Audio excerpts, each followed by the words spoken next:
Hello students, we are going to finish up Unit 4, Notes 4. This is part 3 of Progressive Era Notes. So hopefully you have been following along and got the rest of your notes through the videos 1 and 2 on this same topic.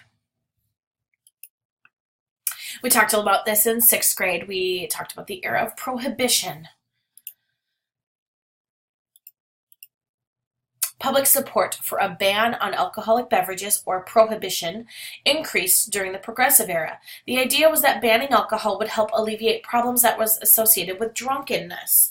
There were some of these reformers who felt that men should not be spending their families' hard-earned money on alcoholic beverage because it would cause them to have a lapse of judgment sometimes, and bar fights and saloon fights were common, so some men would get really drunk and go home, and there'd be some domestic violence and family abuse.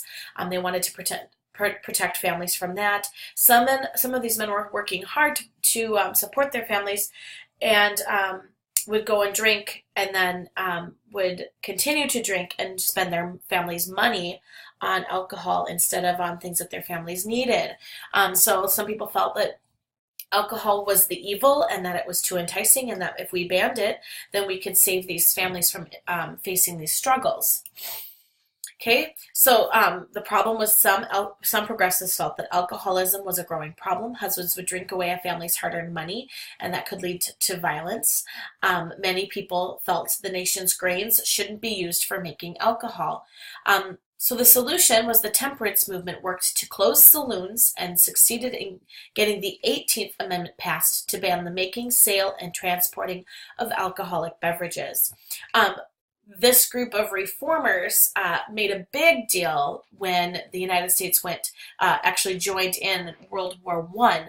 At that time, Germany was one of the main enemies that we were fighting against in that war, and Germans were known for their beer, so they used that as propaganda to change people's opinions about alcohol, because Germany's the enemy, beer's from Germany, and they would make that association. So I think that's kind of an interesting side note. They really do use that to propagate their information there. The largest organization pushing for prohibition was the Women's Christian Temperance Movement, the WCTU, and that was founded in 1874. They argued that drinking alcohol made men unable to support their families. Some men also became violent and participated in gambling while drinking. So you're going to write down: the Women's Christian Temperance Movement organized to speak out against the evils of alcohol. They closed saloons and tried to ban alcohol. Many Americans did not feel that drinking was harmful. They resented the government interfering, and people who wanted alcohol still found ways to get it illegally. Illegal nightclubs known as speakeasies sold liquor. People called bootleggers made money by making and transporting alcohol. The unintended consequence of the 18th Amendment was that crime increased. The growth of organized crime in nearly every major city brought gangsters who fought to control the flow of alcohol and money. One example was Al Capone, who had a private army of over 700 criminals.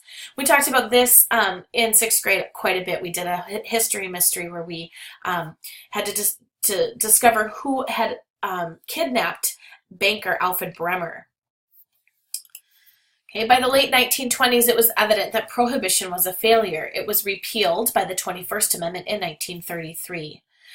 We talked about how some of those gangsters and crime bosses struggled to stay on top even when prohibition was repealed in 1933, and that's what led to an increase in other types of crime. Until then, they had kind of bought out some of the people in the like the St. Paul police officers and things like that. They kind of turned a blind eye. As long as the gangs were not causing problems in St. Paul and breaking laws in their city, they would look away, because it kept St. Paul as a really it kept it very crime-free. So it looked really good for St. Paul police, but those crime bosses were doing their business outside of St. Paul, and they were doing a lot of smuggling of alcohol out through Canada, or in through Canada, I should say.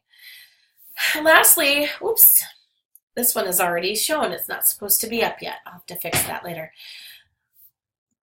Oopsie. Well, I can fix that right now. We'll add, now you get to see how I do these. Have them come on in. Okay, so now we'll go back. Here it is. Okay. The Progressive Era brought along 4 new constitutional amendments. These amendments were meant to better protect citizens, although the 18th Amendment proved that sometimes there are unintended negative consequences to what otherwise was good intentions.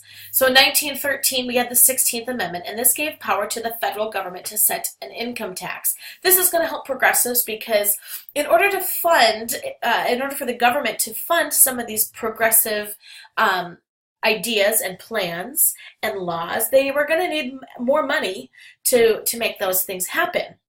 Anytime you ask the government to get involved in something, it's going to take some of our tax money. So this is one way that the government was able to get more taxes from us to then, in their idea, help these progressive and new social ideas.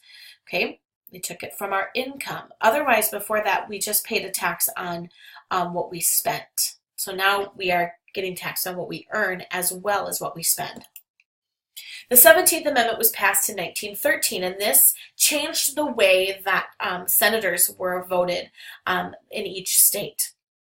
So this time now, we get to directly elect our senators by popular vote within our state.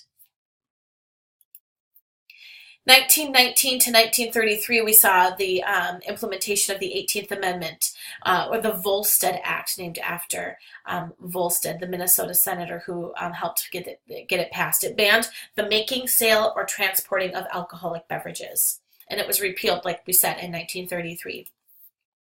Repealed means to take something away. And then the 19th Amendment was passed in 1920, and it expanded voting rights to women in all U.S. elections. Okay. All right, thank you for following along on this long set of notes. We're going to take a couple of days in class to go through these together. So don't worry about if you missed one of the days. You don't have to watch all 3. Just find the section that you missed in class and just make up those notes. Have a really great day.